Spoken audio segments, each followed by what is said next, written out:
Hello everyone, and welcome to the latest in my constructed video series. This is Brian Kibler with StarCityGames.com. And as you can see on your screen, we are going to be playing some Modern this week. Modern PTQ season has begun, and I wanted to make some videos playing the deck that I was playing in the Modern Grand Prix and such toward the end of last season, which is, as you can see, Naya. Naya and Zoo are sort of terms that are a lot of people use interchangeably. I think this is more of a Naya deck than a Zoo deck. People say Zoo whenever they mean any deck with Wild Nacatl, basically. But I think that generally when people think of Zoo decks, they think primarily of decks that are a bunch of small creatures and burn spells to finish opponents off.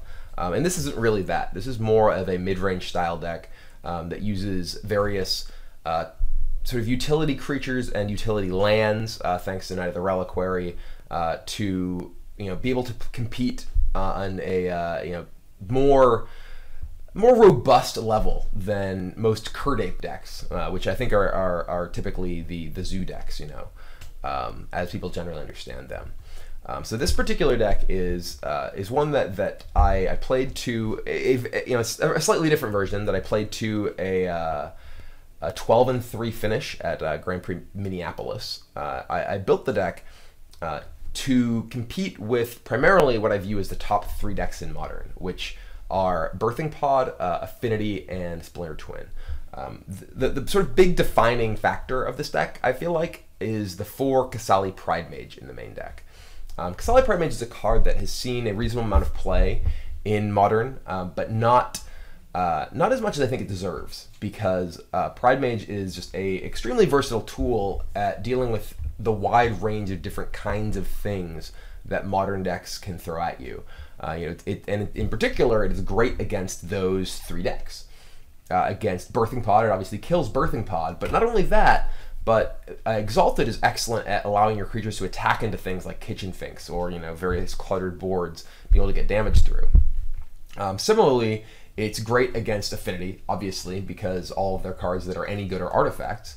And it is a card that makes it much more difficult for Splinter Twin to just sort of go off and beat you. Similarly, the 4 Scavenging Ooze in the deck give you a lot of utility against the Persist creatures out of Pod, against Snapcaster Mages, and things like that. As well as being just a long game threat in a lot of matchups. So there's a lot of cards that serve a lot of different purposes here, and that is, I think, one of the hallmarks of the sort of mid-range style of deck that I typically build.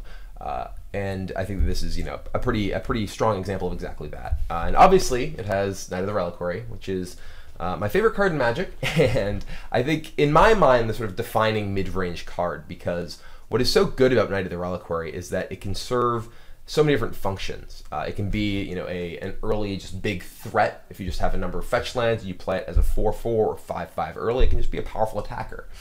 But it's also a tool that, as the game goes on, gives you additional utility by searching up lands like Horizon Canopy or Kessig Wolf Run. This particular version of the deck has only those as the utility lands. Sometimes I played things like Tectonic Edge or creature lands like Stirring Wildwood or Treetop Village.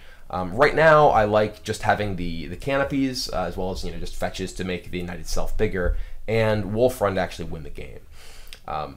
One of the things about this deck too is that I only have Bolt and Path removal, in addition to Pridemage or Ajani Chandra over here. I don't have any copies of Lightning Helix. I don't think it's particularly good right now, which makes my deck a bit more vulnerable against Burn than some versions. But I think that's a matchup that I'm willing to kind of concede here, in order to have just more flexible tools and more proactive cards against a lot of controlling type decks. The games will frequently even come down to okay, how many of my bad cards did I draw? How many of my bolts and paths? And a lot of the key in those matchups is having strong tools that you can replace those with after sideboarding. And one of the things that's great in those matchups is non-creature threats, and we see some powerful ones in the sideboard as well as some in the main deck. For a long time, I was championing Domri in Modern, and I think Domri's gotten a lot worse. I think Domri is a very powerful card, but I think it's contextually just not that good in Modern right now, because primarily because the fight ability isn't as good as it used to be. The Modern format has moved from being sort of a mid-range format where there's lots of Dark Confidants and Deathrite Shamans. This is largely because of the Deathrite Shaman ban, where the fight ability of Domri was always an effective removal spell against a lot of these things early in the game.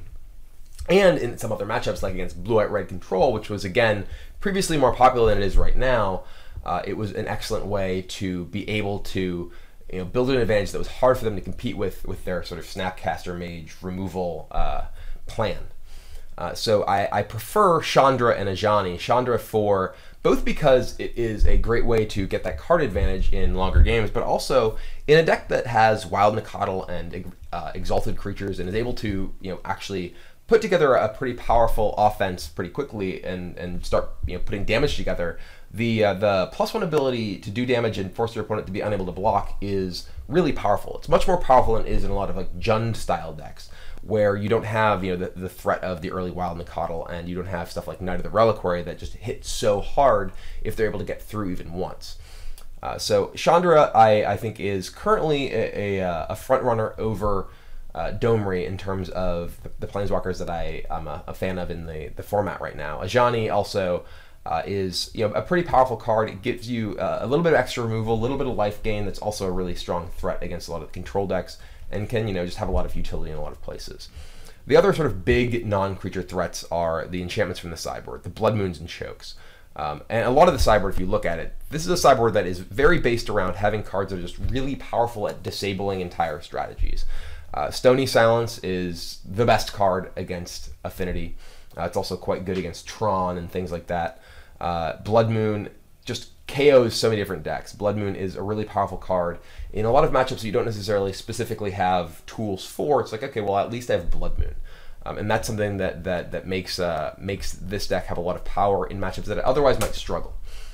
Choke, Mind Sensor. Choke obviously great against controlled decks based in blue. Also randomly great against Merfolk, and can have a lot of utility in those places. Mind Sensor great against any sort of deck that's doing a lot of searching, Scapeshift, or Pod. Linvala similarly has a lot of applications. One place where I think that Linvala is great that people don't realize is against Affinity, because so many of their creatures have these activated abilities, and all their power relies on things like Ravager and just evasive creatures like their flyers. If their Ravager is inactive, their flyers aren't really nearly as threatening, and having a 3/4 that can block them is actually quite powerful.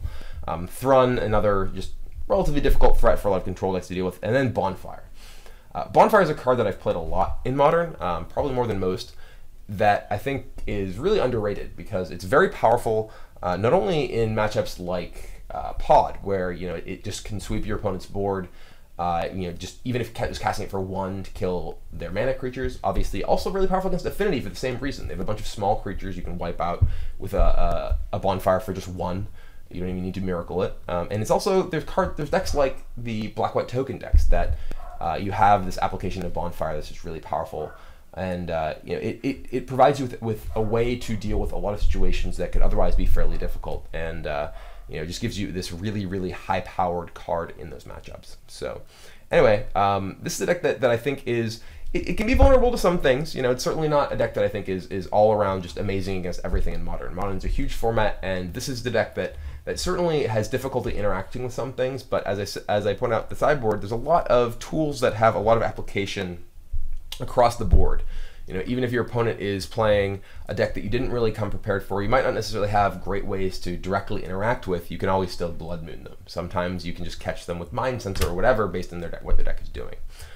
So that having been said, let's go ahead and jump into some battles and see how we do.